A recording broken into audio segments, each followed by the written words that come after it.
Hello and welcome to the KS podcast. I am Max, your host, and today we are thrilled to have Mr. K'Varot from Accenture. In today's episode, we will discuss his journey into the strategy consulting, the work he's doing at Accenture, and we will offer some valuable career advice for students and young professionals looking to break into consulting. Today, I think this is the first time we meet each other, and for the students who listen to our podcast as well. So, can you just give a bit intro for yourself? Yes, thank you very much for having me. I'm very excited to share with everyone about career in consulting as well as overall advice for all the students. My name is K'Varot. I graduated from LSE in 2017 in politics and economics. And then since then, I've been working in Accenture, which is a global consulting firm. I've been working specifically in what we call the strategy consulting department, and I specifically work in London. Nowadays, I work in Thailand as well, where I lead our strategy practice for our team here in Thailand too. So really looking forward to talking to you and sharing all these things with you today. Yes, great. Let's go back to your education. You said that you graduated from economic degree. So let's talk to that process. So how did you go from economic to consulting at Accenture? Yeah, actually, for students who study politics and economics, there's actually a lot of different career path options available. When I was at LSE, I was interested in doing stuff in international relations, like in the United Nations, or even in public sector. That's why I studied politics in the first place. But then I was also interested in working in the private sector too. So I think one thing that I tried to do was to do go to a lot of career events, talk to a lot of people in industry, and also do a lot of different internships as well. So I did internships in many areas, like in banking, in law, in tech, in many areas. But in the end, I felt like a good place for me to start my career was consulting because it opened new doors for me to expose myself to lots of different types of work, different types of industries, and every single project is different. Do all sorts of work from growth strategy to M&A, cost optimization, sustainability. So that's why I joined consulting from LSE during my degree, and that's also why I'm to this day. It's a great journey to hear. And I heard you mention about the strategy consulting. So what is the difference between a strategy and management consulting? That's a very good question. Strategy consulting is about solving problems for senior executives in a big company. What kind of problems do these people have? Let's say that it's CFO or CEO of a company. The problems that they will be facing are like, hey, how should I grow this business? How should I price my products? Should I enter this new market? Should I acquire this new company? How should I reduce the cost of my business? How should I decarbonize my business? What should be the role of technology in my business? So these are the problems that they face, big questions that they have to tackle. The role of a strategy consultant is to help them answer these questions, right? Giving them advice on how they should grow their business. Should they enter this new country? Should they enter this new business that they're not doing today? So that's strategy consulting. Now, for management consulting or operational implementation consulting is basically fix problems and improve things for people who are working in the day-to-day operations or the management and middle management of the business. So the kind of things that they are facing will be things like we're implementing a new system in the business, and or how do I implement it? How do I make it leaner, make it more fast? How do I improve the data quality that is existing today? So that's the kind of like more execution oriented kind of consulting work that happen, and they're quite distinct actually. What the strategy consulting projects are much shorter, and they're more like based on shaping the direction of businesses. But operational and management consulting is more towards executing and actually implementing new processes. So we can say for simplicity, like a strategy is for set the direction of the company, and it's like how big the problem is, and but for the management, it feel like it's operation, like you say, it's smaller than the strategy. Is that correct? Yes, it's a low level of in terms of seniority, but it's still equally as important because you're executing and transforming the organization in a way. Like you can also think that like what strategy consultants develop strategies, these people implement it for the company. So actually, it's equally as important. and it requires different skill sets. So depending on who the student is, whoever you are, your skill sets may suit one or the other. That is a very great clarifying. I looked into your profile and I found that you mentioned about ATIOS. What is that? You tell me more about it. Yes, sure. So we were talking about strategy consulting, right? Now, strategy consulting is still relatively broad, right? We mentioned that we set a direction for many different things, right? There are many different topics in there. So that's why in a lot of consulting firms, you'll see that they break down strategy consulting into different topics, into different industry groups. Like some strategy consultants focus mainly on financial services. Some might be on only consumer goods. So you'll see different practice areas within each company. In Accenture, right, we have many teams as well in strategy. One of the teams that exists is the team that I'm in called ATIOS, as you say. It stands for Accenture Trading, Investments, and Optimization Strategy. A bit long name, but basically we do strategy consulting focused on commodity markets. Commodity markets refer to goods that are traded around the world, like metals, oil, gas, electricity, and agricultural products. So like our team is focused on business strategy for commodities. Now you might think of commodities as sounds very technical. It sounds very like a bit niche, right? But actually, the whole world has a backbone of commodities. Like when you wake up to get your coffee, the coffee beans is a commodity. The water coming in is a commodity. The mug is made out of a certain porcelain and plastics. The electricity used to boil your water is from commodity, which is generated from renewables or coal or gas, right? When you're in a car, it's using fuel, which is a commodity. So actually doing a business strategy for ATIOS is essentially doing strategy for, kind of like the backbone of how actually the day-to-day economy and like society works. So it's actually very relevant to kind of shaping and transforming countries. Thank you for clarifying. So now let's dive into your daily work. ATOS, like ATOS, focus on trading. What does a typical day look like for you at Accenture? A typical day would be it would be very, very diverse. I think this is one of the challenging questions for people in consulting because every day is very different. But a typical day would include, for me personally, there'll be a number of meetings. Some meetings are with clients, discuss certain like business problems, trying to shape new solutions for them, perhaps, trying to understand their pain points. There might be some internal meetings where I'm reviewing the team's deliverables or the team's materials or the analysis they're working on. There may also be a part of my day where I am working on doing some analysis or some development of presentation materials to executives. And there may be time when I'm also working on internal kind of activities like recruitment or working on other things like developing the practice materials. So there's a wide range of things that happen, and each day is very different.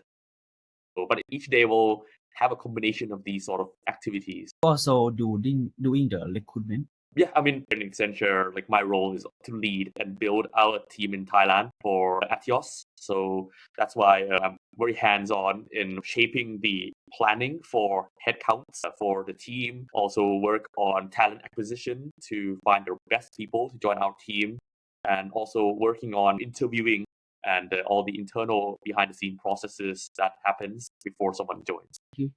Since ATOS deal with such complex issue for me, can you share what a specific strategy or any concept like financial modeling, risk management, or hedging you use regularly? Yeah, so I'm happy to share this. I'll give a few examples, kind of projects and what kind of analysis we do. One example of a project that we did was in the electricity sector. So in countries like Thailand and actually a lot of emerging economies, these kind of like energy sector is quite tightly regulated. This is a sector where you have quite a monopoly where certain state-owned industries will have is the only single buyer or and seller of electricity. And then there's no open competition in the market for electricity, right? And this actually exists in Thailand too for natural gas, for domestic natural gas. This is something that has changed in Europe and America and other developed economies. They have a more liberalized market. There's open buyers buying and selling. But for countries like in Thailand, we still have a monopoly right here. So because of this, we had a project where we helped to define the future potential market liberalization structure for different countries, including Thailand and other countries in Asia, and then define what are the potential business models, business strategies for the company to essentially grow and make money in this sort of new environment where there's competition.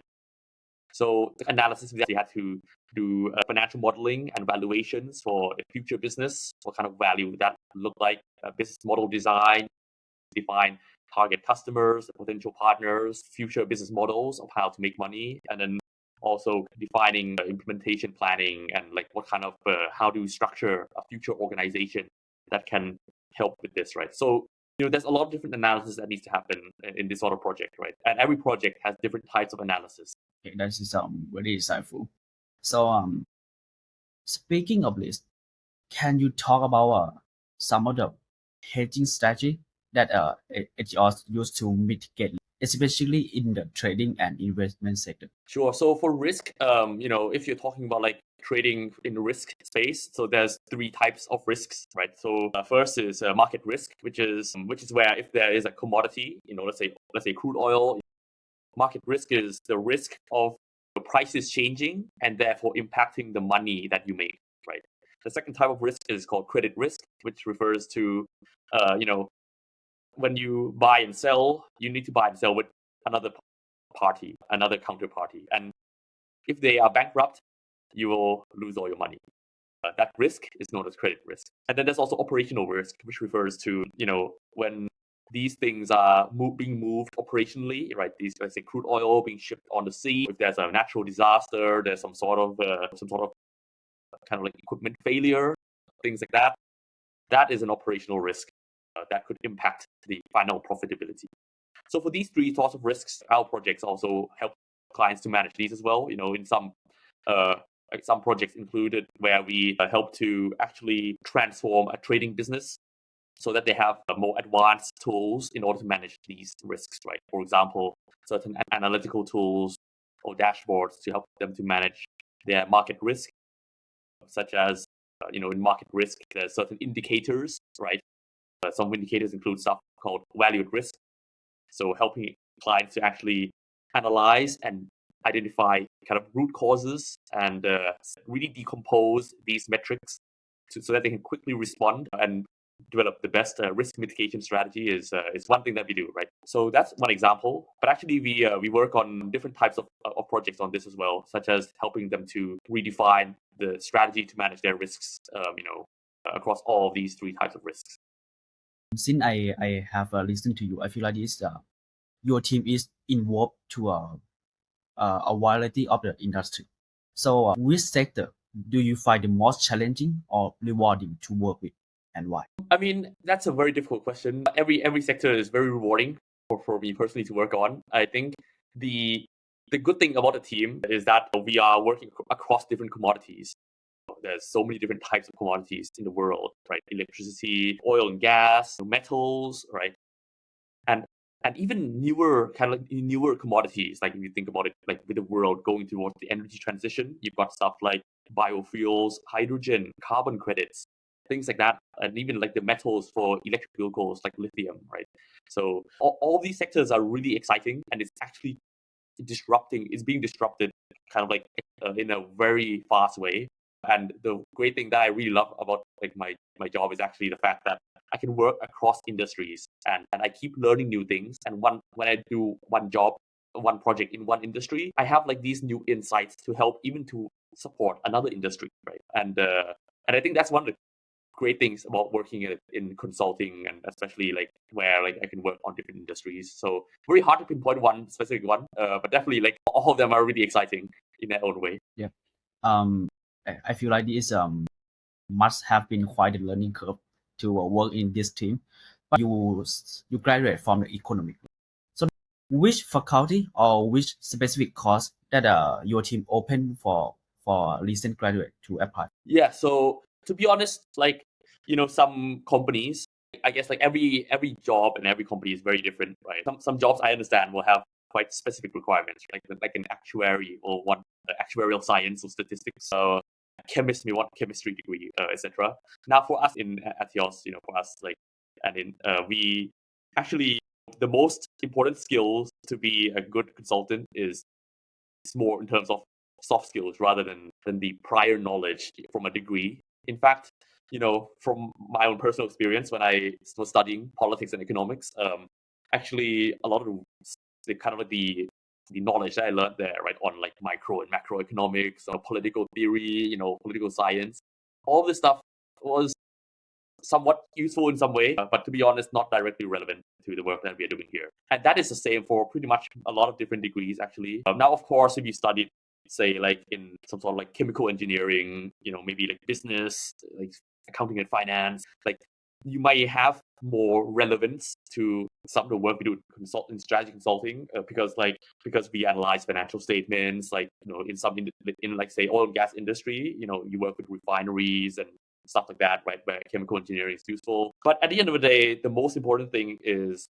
your analytical ability, critical thinking, interpersonal skills, right, ability to cope with pressure, ability to be a fast learner, your kind of like is most important. And so for this reason, we're open to all degrees. And actually, like I think most consulting firms are the same for strategy consulting, that they're quite open to all degrees, and they don't really have a preference, actually. Of course, like if you're in the job and you have certain things that are relevant to the actual project that you're working on, then great. But for recruitment purposes, pretty open for in terms of. So does mean no matter that a graduate is a study business or even a technical degree like engineering, so they can apply for your team. But I was wondering, for example, when we work in the finance industry, we need to have a certificate like a CFA, CFP, or a CPA for accounting. Do your team has any of this? Do you require any certificate for candidate to apply in your team? We don't require any of that, actually. Actually, it is. Is it helpful? Because with CFA, for example, you're going to learn about investment valuations, you learn about like financing and M&A, learn about like capital markets, or all that stuff, right? I mean, of course it's useful, but however, we don't really require it, and we don't expect it either, because I also don't have a CFA. Of course, in our team, we have people who have CFAs, and actually our teams, at least where I work, we sponsor CFAs. But to be honest, like it's not really a requirement. You can learn a lot of stuff on the job. You can do CFAs whilst you're in your job. You don't even need to do it. You can be successful without it. So it's not really a requirement. It's nice to have, but nobody is really expecting it.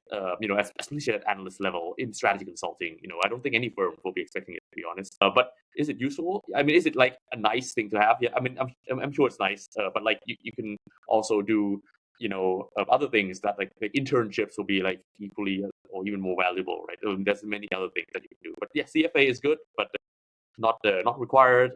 It's not even like I don't think anyone is really looking. At least for us, like we're not really looking for it. You just mentioned about the internship. So do you think how important were internship in shaping your career, and what should students focus on during their internship? Yeah, I think like internships is super important, actually. It has been for me, and it's something that I always tell students. For me to discover what I wanted to do, internships was fundamental for that. Because of course, I learned a lot about different companies. Like I went to intern at Citibank, I went to intern at Google, I went to intern at EY, I went to intern at different places, right? Now, I learned a lot about these companies and these industries. But also, I learned a lot about myself as well, about what I want to do. I also interned in law as well. I was curious about all these options. And it is important to learn about them, because when you have just graduated from university, or when you're in university, you have the most doors open to you. You can go into so many different type of industries and career paths. But once you work for a while, after a few years, the longer you work, the harder it is for you to transfer to different industries, right? So starting early and actually kind of like having to think about it and exposing yourself to this is important. So I think that's the first thing. Now, the second thing is that if you have internship experience, it's quite good for your CV, and it actually helps to actually when you apply for a graduate position. Especially some industries are more competitive than others. Having a good profile is going to be very important to pass the CV screening. And some industries, depending on when you're graduating, if the economy or the job market isn't very favorable, that internship experience may be a differentiating factor to help to get you that interview. So that's very important for anyone, right? And I highly, highly recommend like anyone listening to actually consider pursuing internships. Quite during your university degree, let's say penultimate year, or even like if you can do first year internship, that's helpful too. So these things will definitely be a benefit to you in the long run. It seems like you are intern in let's say a various of sector, like since the law to the business.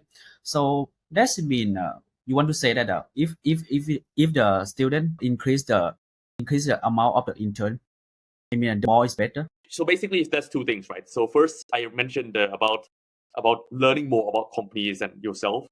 There's really no limit to that.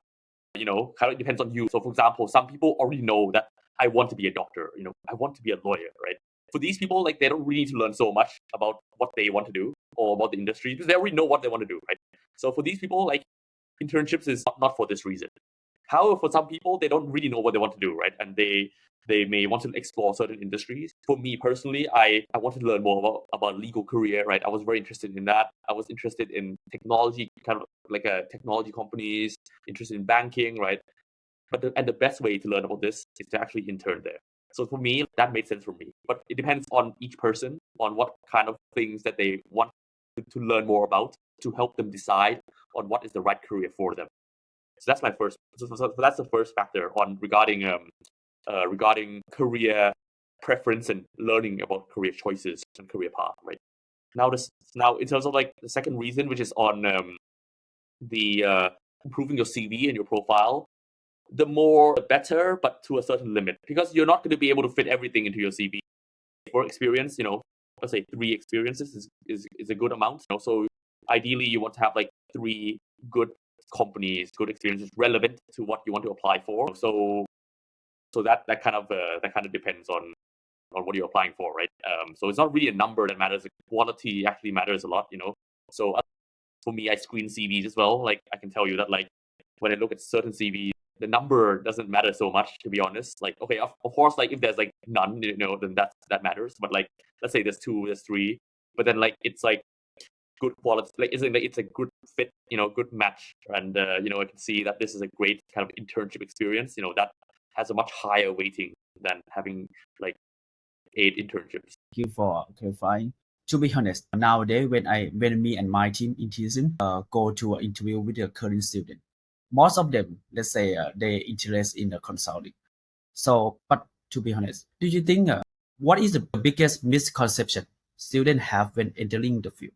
Like, how do you have any trick or tip for students to test themselves that this career is fit for them? I think to test whether this career is a good fit for them, of course, the best way to do an internship. However, let's assume that like this person just wants to at least explore it without doing an internship or before an internship. So I think there's a few things that you can do. Now, I think a lot of people applying for consulting or have heard of doing case studies, case interviews, which is basically trying to tackle challenging business problems in a short amount of time, right? Like a simulation of a business problem. This is a good way to also think yourself as all right. A case interview is, let's say, 1 hour or like 30 minutes, and you analyze this problem for 30 minutes, right? But actual projects are like 8 weeks, 10 weeks, 3-4 months. You'll be living doing this case study in real life for a long time, right?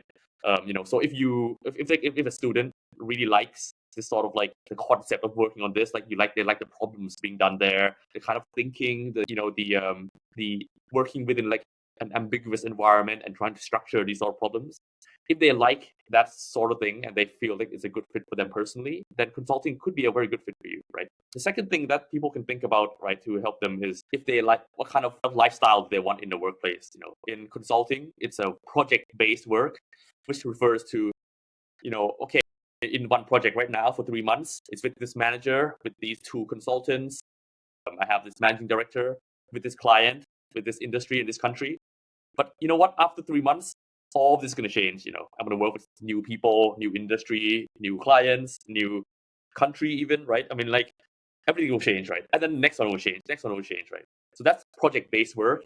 It's not for everyone because it's, you'll keep rotating and you'll need to like learn new things all the time, right? You need to meet new people, new industries, new topics all the time. And then like, sometimes from one project to the next, you may not use all the knowledge from the past project. You may not specialize very quickly. You may keep doing new things all the time. Some people may like that, some people may not, but that's an important factor for people to think about. And I think like everyone has a different journey. So actually like doing some one-on-ones with people who do consulting can actually help them to figure out if it's good fit for them as well. So thank you for clarifying in this question.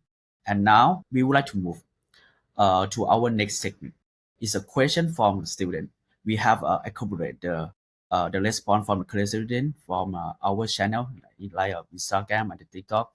The first one is how can I stand out as a new graduate in consulting? What quality are you looking for in someone fresh out of the university? So it's a very difficult question actually, because I used to be a student, so I can understand everything from a student's perspective. Looking at CVs is quite challenging, even for people who are screening, because the number of applicants is actually very high, and the number of slots isn't that much, So actually, it's very challenging, for people to screen to get to the right people to interview, right? To stand out is very important, and having a good CV is definitely a very important thing. Now, let me share a few things, right? So I think first, to stand out in the online application, CV is the most important thing. I understand like some firms may ask for cover letters. If your CV is not strong enough, the cover letter will not matter. So you need to make sure that your CV is strong enough. To have a strong CV, what does it mean? It really means that all the different components of the CV stand out, right? So your education section needs to stand out. If you have a good grade, that's going to help you stand out. You have some academic awards, it's going to make you stand out. If you have your course or modules that have a good fit with the job you're applying for, that will help you stand out, right? But to be honest, I think that's only one part, and a lot of people will stand out there too. Next is in terms of your work experience section. To stand out there, I think it's very important to have your experience, which is directly relevant, or at least as relevant as possible to the job you're applying for. Every internship experience is relevant to one job or the other, but how do you tailor it to match the company and the job that you're applying to? For strategy consulting and for Accenture, it's all about having these. If you think about the keywords on market analysis, business strategy, business model design, financial valuation, modeling, stuff like that, roadmaps, these are keywords that they'll be looking out for.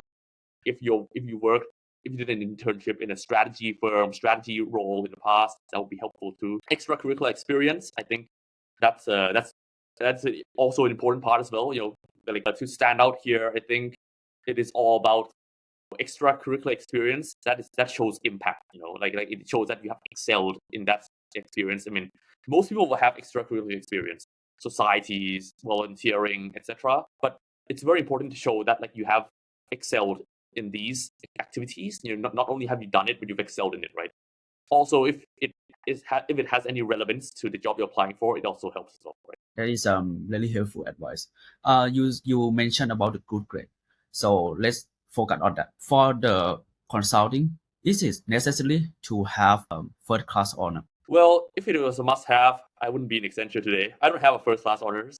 I don't think any firm should have this as a great requirement, but don't quote me on that. I think most important is, let's say you have a 2-1, that's completely okay as well. So yeah, it's not mandatory, but of course, if you have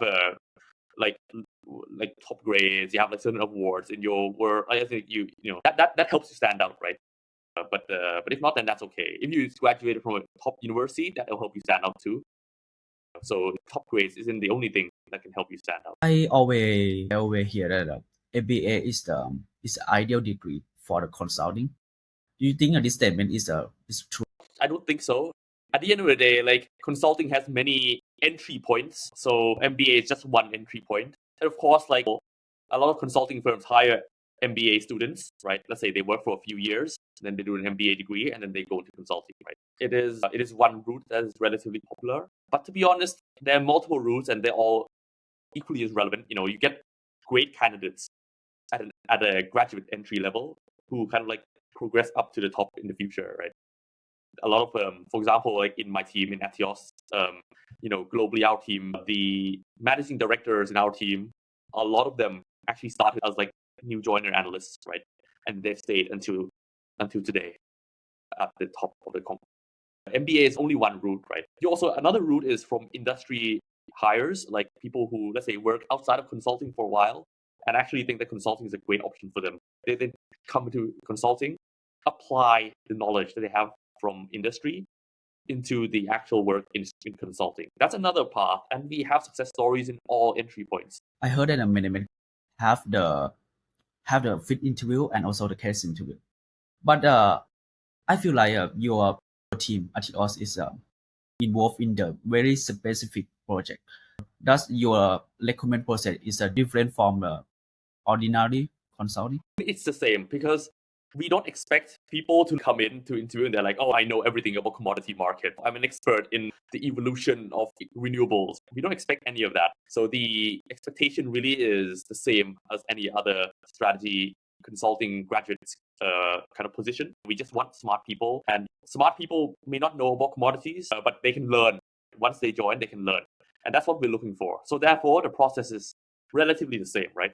We have a fit kind of interview section, and we have case interview section, and it doesn't require any prior knowledge on commodities, on trading, on investments, on any of that stuff. Like, that stuff you can learn on the job, right? I mean, if you're smart and you're intelligent, you can come in and learn all that. That's the same for me. I didn't know anything when I first applied, but I learned everything as I am in here, and as I learned, I understood more and more about how I actually really enjoy this sort of work, right? And we hope that people who join, like, let's say, join my team, for example, that they will have a similar story. They don't need to be commodity experts, they come in to learn and actually hopefully discover your passion here. So We can say that it's not like how much they know before they join, but it's how fast they're learning after join. of course, no prior knowledge needed. We just look for intelligence and strategic thinking, soft skills, things like that. Let's talk about the soft skill. What do you think the most important that you want to? To be honest, like, all the soft skills are quite important. There isn't one which is like most important, but like I can tell you that like a few that like would be quite important. Or your strategic thinking. Strategic thinking sounds very broad, but essentially what it means is, if you're faced with a challenging problem, how do you structure the problem? How do you solve it? Do you come up with any innovative solutions? That sort of thing is hard to train. We look for the potential to apply this, and case interviews help to test this out. This is very important because let's say you're doing a project on defining the future business strategy for a company, and you only have like a few years experience, and you're advising this company, and they've been in the market for 100 years. Who are you to advise them? Having the strategic skills to really think and dissect problems and analyze and come up with creative solutions is very important, right? I mean, you can train some of it, but it also comes naturally too. So we will test that out. Another thing is having the ability to learn very quickly in a fast-paced, steep learning curve, high-pressure environment. That's very important. Also, that's kind of like hard to develop. Like some people can do. Of course, you can learn this in the job too, but like naturally throughout the student's time at university, and you would have developed some of this already. So we'll test this out as well. Other soft skills include things like communication, teamwork, work ethic, things like that. Let's say I think this is a very famous question for the interview. Why you want to work in this firm? How do you answer this question? Why need to be Accenture? The way you answer this question is, if you are giving an answer that you can replace the term Accenture with Deloitte or with Bain or with another company, it means that you're not answering it, because you're saying your reason for applying to this company is the same for applying to any other company, right? So that's a wrong answer. A stronger answer would be one where it's specific to the company you're applying for, and it's specific to maybe your journey for applying, right? So for example, instead of saying that like I'm interested in Accenture because it's a global management consulting firm, right? But then every other consulting firm is pretty global, right? I mean, it's not going to be a very compelling reason, to be honest. However, if you're more specific and you talk about your own journey, I have spoken to different people in ATIOS across different offices. I learned about the global nature of the team, and I really resonated with this because I want to develop a career where I can apply my skills in both Thailand and globally. And I understood that there's travel opportunities involved as well in ATIOS within Southeast Asia and globally. I found that very exciting. That's going to be a very strong answer. But however, that requires research. It requires a bit of work in terms of like talking to people to do a more tailored and personalized answer that's specific to the company and specific to you. That is very good advice. Another question in the interview. The question something like for the candidate to the question feedback. Like, do you have any questions? Yeah, I think this is for all firms actually. The way it works is like you always have 5 to 10 minutes at the end of the interview to ask questions to the interviewer. My recommendation is have a think about what kind of questions you want to ask. The kind of like questions that show that you have done some thinking, that you're genuinely curious and keen about the job. But also it should be questions that would help you as well to think about if it's a good fit for you, right? Like certain people may be interested in, let's say you talk about CFA. Maybe some people want to do a CFA in that job, MBA or other qualifications. You may ask questions regarding the the interviewer's own experience working there. Like they have a certain favorite project, what do they like most about working here, these sort of things, to get a better insight to it. At the end of the day, it may be a very good idea just to get a bit more information and have a think more about if this job will be a good fit for you. As the interview is supposed to form, not only is the firm trying to test you, but also you want to learn more about them too. Well, so let's say if that candidate is successfully accepted to work in your team, what is your KPI for let's say for the new joiner to pass the probation? Well, passing probation is not that difficult, to be honest. If we select someone, we're pretty confident they're going to be relatively good, So like we have full confidence in the pass probation. But for KPI in terms of like overall success, of course, like we are actually we're very collaborative and we want to promote everyone to learn. There's no pressure to grow in a certain way, but to get promoted to the next level, for example, let's say they've been here for like 1 or 2 years, but hey, they're operating at the next level already. Now it makes sense for them to actually be promoted. Then, another example is like that they are already doing things quite autonomously. Like they are able to operate autonomously in terms of delivering good client-ready materials, strong level of analysis, good quality work. They do all these things, right? That's helpful as well. Let's say they get good feedback from the projects or from clients. That's also a good indication that they are performing well. One more thing, which is a bit more quantitative, is in consulting, you have a metric called utilization or chargeability. This refers to the amount of time, the percentage time that a consultant works on a project. So not the entire year would you be doing projects. There'll be some times when you're not on a project. That hey, like this is the percentage of time you're on a project, overall amount of time that you're working, basically, right? So there's certain targets for this. Well, at least in Accenture, and that's monitored as well. Just realized something that you said that you don't have any restriction for the degree for the for applicant. What if the applicant is come from the degree that non-quantitative? Do they need to show that they have the experience in coding or the mathematics? Well, I don't code, so definitely coding is not required. In strategy consulting, it's not required, and most people in the team doesn't code, so that's not needed. Is it beneficial? Maybe, but you might not end up using it. So at least in my team. But mathematical ability is important because if you think about it, like a lot of the work that we do has numbers involved. You have to analyze like financial statements, do financial modeling, do investment valuations. Basically, numbers is important, right? At the end of the day, like a company's profitability is numbers. It's revenue and cost. You've got all these items in income statement, balance sheet, etc. Numbers is important, and if you analyze, let's say, certain industries, there's demand, supply, production capacities, shipping volumes, right?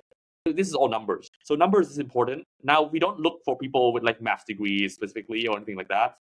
We just want to make sure that this person is going to be able to be proficient in quantitative thinking, quantitative analysis. So that's why like we do want to see that this person can handle numbers, that they have like a natural mind to think about numbers. So in the case interview, we may test that out in your CV. If you have experience regarding like financial modeling or quantitative analysis, that's also helpful to demonstrate as well. As actually like once you join, these will be very important to work on as you do projects. This is something that you'll definitely be using. Thank you for clarifying. I also realized one more thing. I heard that some consulting firms have their own unique recruitment process. For example, like the McKinsey, they have the game to test the applicant. Do Accenture have something like this? Accenture does have something like this. However, like let me split it into two parts. So first, Accenture has what we call the It's like the analyst program. So the analyst program is kind of like the graduate program that people apply to. There are different really interesting assessments, like some virtual assessments and stuff like that, right? I mean, like there's some really interesting things that happens there, right? It's very unique to Accenture, like the recruitment process for this. So that's one program for people who want to apply to Accenture. They can consider that. And in that route, you have a lot of Accenture specific processes and recruitment activities. This is a program that's specifically for people who are interested in everything except strategy. So people who want to do technology consulting, people who want to do management consulting. This is a great program for them. I highly recommend them to apply for it in Thailand specifically. In Thailand, we also have a specific other program for strategy. So that does not have Accenture specific processes, where you have like all these stuff like that, assessment centers. This is going to be more interview based, case interviews, fit interviews, right, that we talked about. So that's a second sort of program that candidates can apply for, and the recruitment processes for both are different. But for the strategy program, that we have for ATIOS in Thailand, it's going to be multiple rounds and more similar to other consulting firms for the case interviews. But I just want to say that there are the case studies for each firm may be different, but at the end of the day, at a high level, it should be the same. Yeah, so let's say that different consulting firm will have a different specific, let's say, specialized in their industry or the project. Actually, I heard some kind of situation for the people in the age range between 20 and 30, that most of them need to deal with the imposter syndrome. Like they work in the environment that have the many intelligent people around them. Have you ever felt this symptom? And if you have felt, how did you manage to overcome that feeling? Of course, I think we all feel that at some point in their life. For me, I definitely felt it when I was at LSE. And for people who studied at LSE or similar universities, you may sympathize with this. At LSE, people are very competitive and people are all very, very focused on job applications. And that's a good thing in terms of helping to promote your own interests as well. You have lots of friends applying for jobs. The bad thing about that is you feel like you're under a lot of pressure. You feel like there's a lot of competition. You feel like people talk about it all the time, so you feel like you can't escape it. You feel like you meet your friends, they ask you how your applications are doing. Oh, have you done your CV?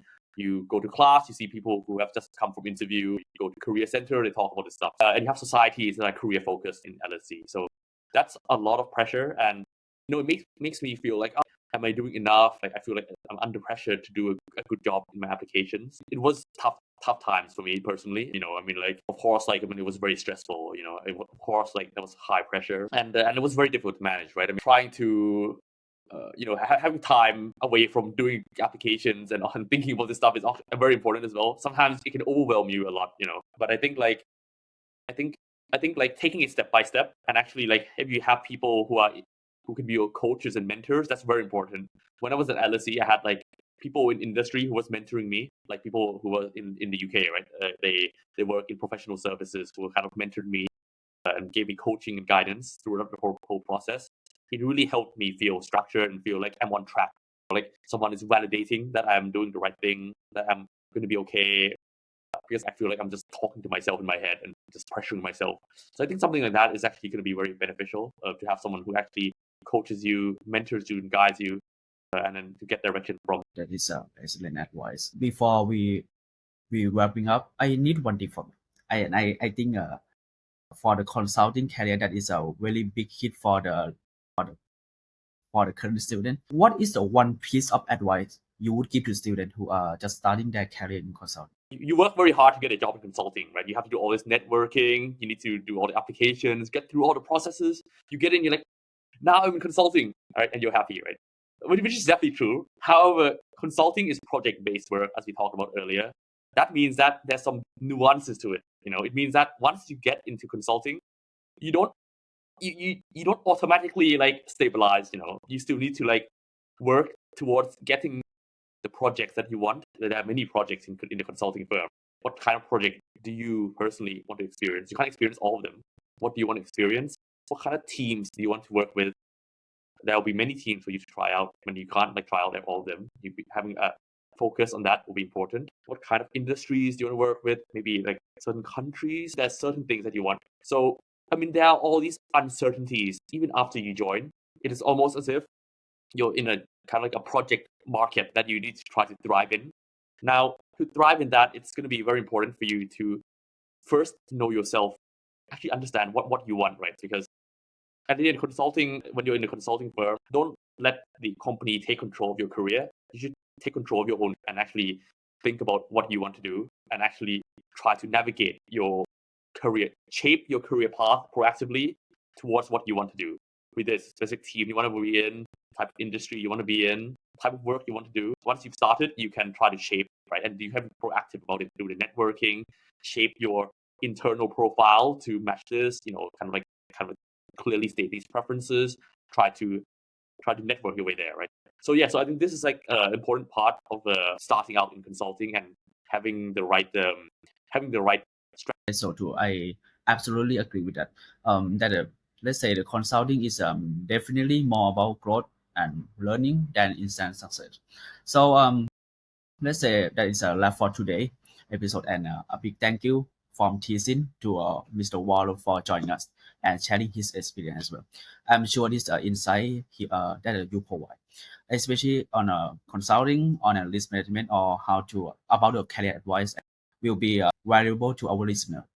So to everyone tuning in, thank you for joining us. If you enjoyed today's episode, don't forget to subscribe and share it with others. We will be back soon with a more in-depth discussion. Until next time, take care.